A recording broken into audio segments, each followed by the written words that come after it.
Snow White and the Seven Dwarfs is a timeless classic. It is a story that is vibrant and colorful.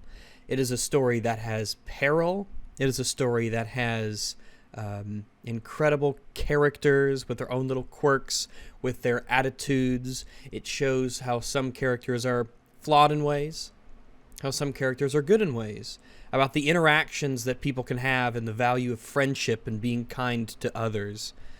There is a lot to like about it, particularly stylistically, when you remember that this movie came out in 1937.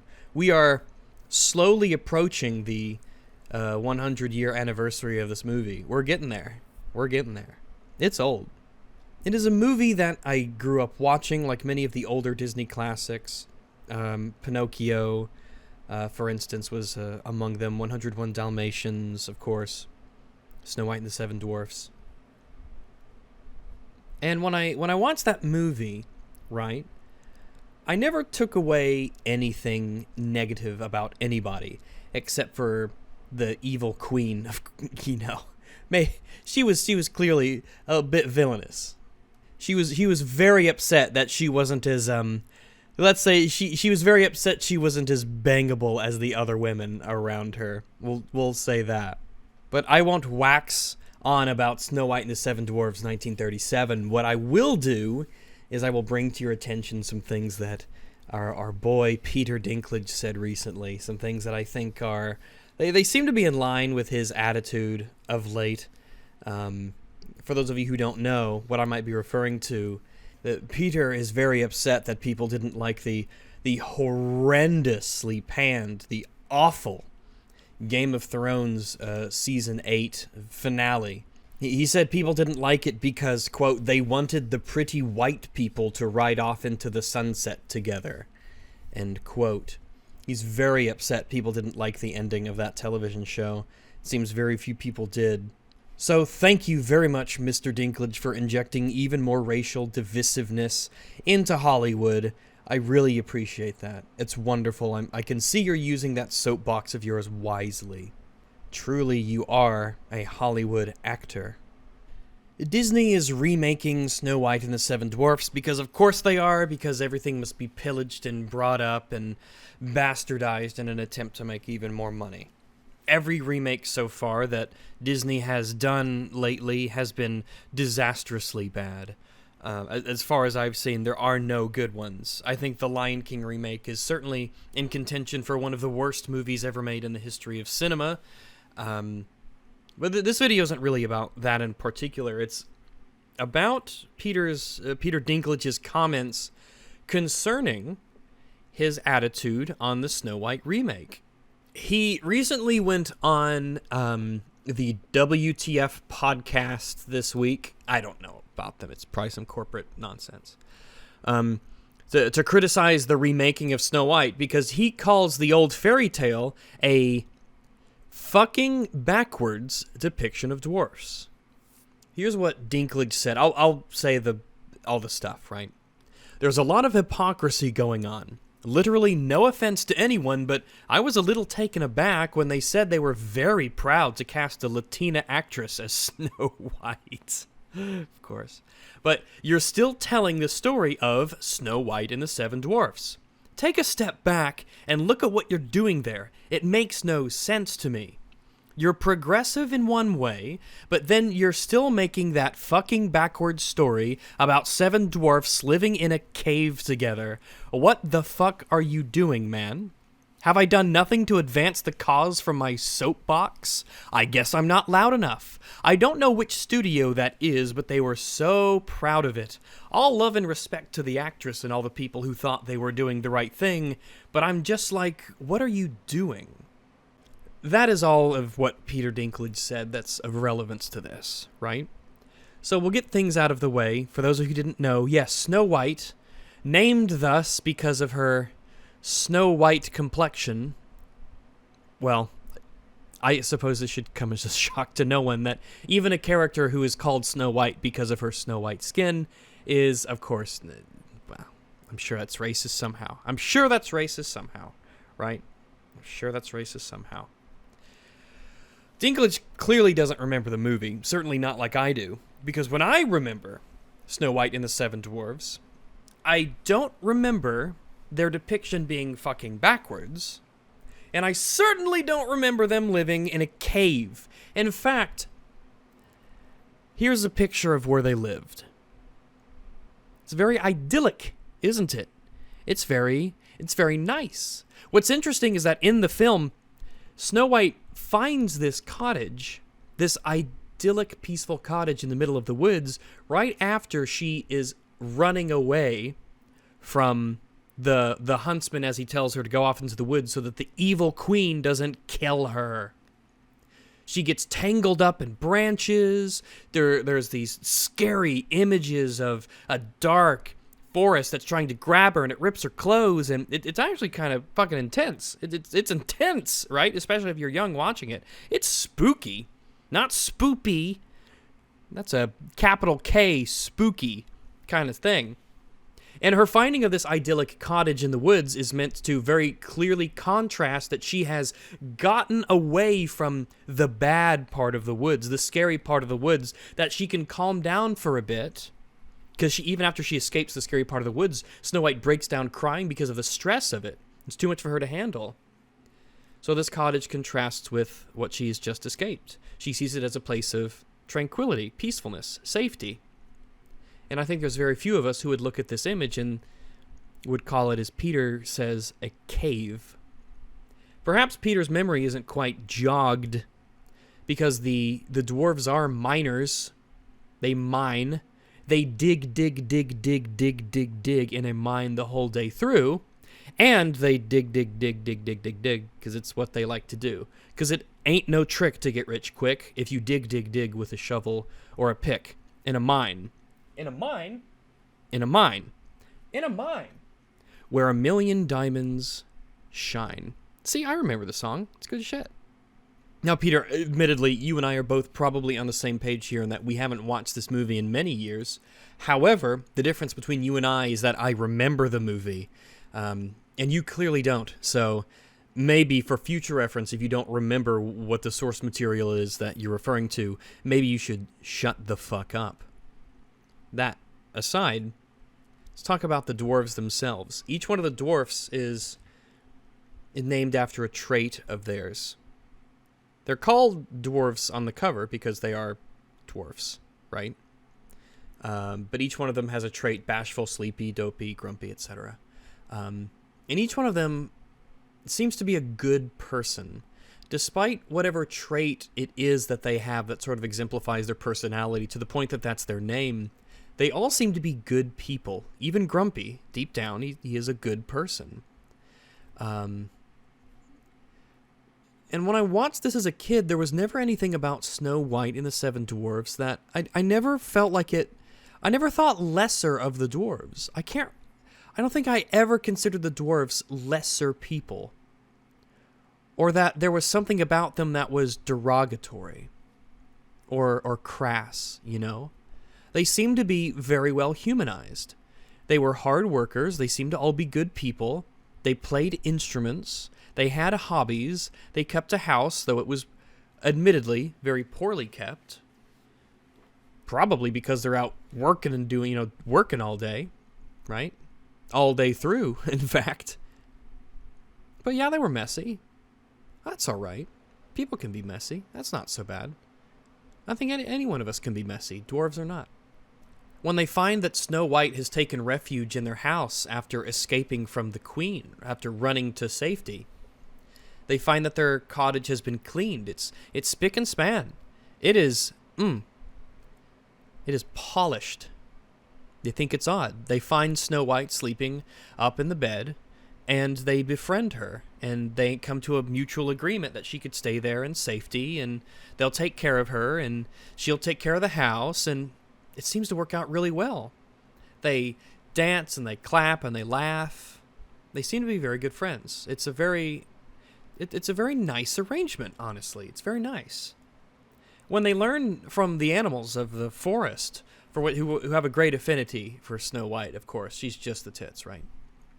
When they learn from the animals of the forest that the wicked queen is attempting to poison her, to kill her as far as they know, they drop what they're doing and they rush to the rescue because they value her so much, because she is their friend. It's a very virile thing to do, I feel. They want to go and stop this evil thing from happening. They want to save Snow White. And when they see what's happened, when they arrive at the cottage and see that this old witch has tricked Snow White into eating the poisoned apple, they are enraged. They have righteous fury about them, and they go to try and kill the witch, who ultimately, due to her own evils, as was classic in old stories, perishes. She falls off of a mountain. Lightning strikes. And after that, they're very sad. They put her in a glass sarcophagus of a sort. I don't know what you'd really call it, in the forest, to await her true love's kiss to awaken her. And when the prince finally arrives, when the prince gets there and he seeks her out and he kisses her, she wakes up and she's cured of this curse, of this magical coma, essentially. And the dwarves, they're not upset that they aren't her true love. They're not upset that it wasn't them who didn't save her. They're happy that she's safe. They're happy that she's well. They're happy that she's found happiness. And I think that's a very meaningful thing, even though if maybe as a little pupperino, I didn't quite grasp everything that was and everything that meant. There's a lot to say when it comes to the depiction of dwarfs in Snow White and the Seven Dwarfs. And it seems to be overwhelmingly positive to me. I kind of waxed on a bit about Snow White, even though I said I wouldn't. But I feel like it's relevant. What is it about let's put it this way, okay? Forgive me, I don't script these. The best thing that you could do if you were concerned about the depiction of dwarfs, right, in this story or in this remake, would be to have them depicted in a humanized way.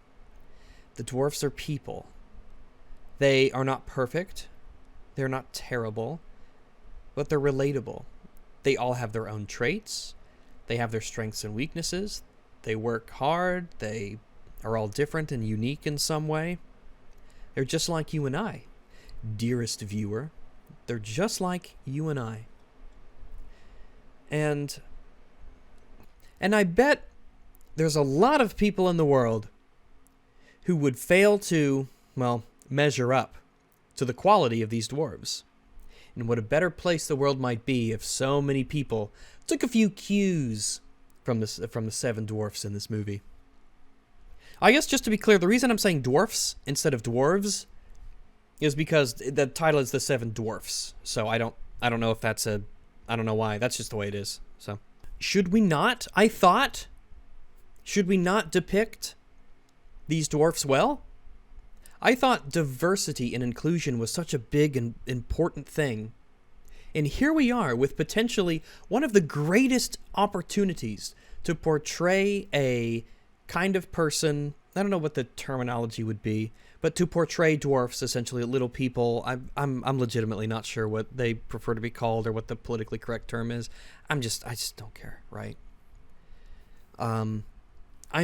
Surely this would be the film to show to the world that each one of these could be their own interesting character, with their own virtues and vices, and that they can be good and they could triumph over any hardships. I mean, the film portrays them as just normal people, essentially. They laugh and they drink and they make meals and they work hard all day. They get home, they play instruments and they dance and they're happy for the success of people they care about and they watch out for each other and they have their little quirks. And what's interesting, I think, is that Peter Dinklage, too, he got very famous with Game of Thrones, right? And Game of Thrones was a setting where he was not looked upon kindly often for being a little person, a midget, I don't know, a short person, right?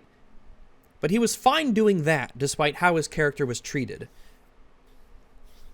And I think it's because Tyrion, which was his character, I'm not a big Game of Thrones guy, Because Tyrion was an interesting character until they changed him after season 5, but it's fine. He was a character people liked to see, right? He overcome, I suppose, in some people's view, the idea that he was a little person because of his attitude and his acting skill and things of that nature. And a lot of people know Peter Dinklage because of that. So I'm curious, right?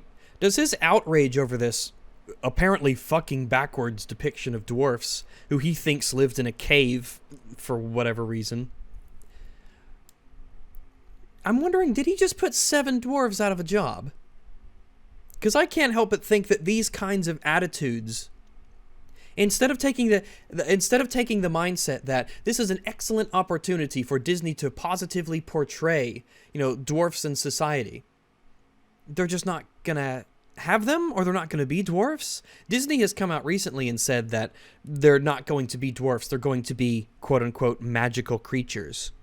And I guess we'll see what that means. Maybe they will be 7 dwarves in everything but name only, which is just a cheap, pathetic, it's totally Disney, I think I'd say. Imagine if you're someone who is maybe it's hard for you as an actor or actress to get jobs because you are a dwarf or a little person, right? And there's not many roles that call for that. So it's difficult for you to get a lot of acting jobs. And this could have been many people's shot at the big screen. This is their shot at stardom, and everyone could see their acting chops. Everyone could see how amazing they are at portraying characters, their mannerisms, the way that they deliver speech. They could really break through. They could get memed into immortality on the internet, and people could use them for all kinds of things, and everyone would recognize them, and this could be their shot to stardom, potentially.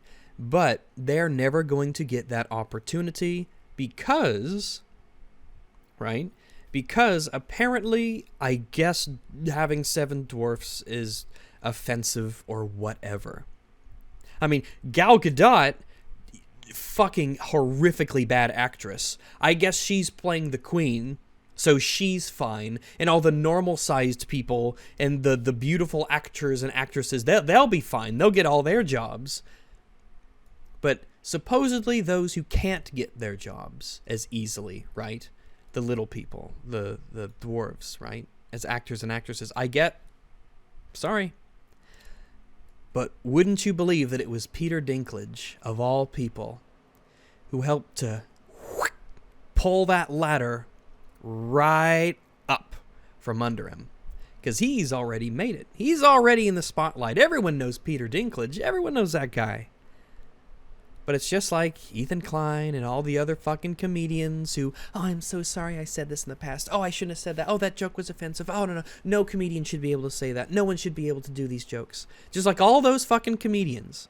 Those two-faced, spineless cowards who get big and famous on offensive jokes and offensive humor and politically incorrect comments.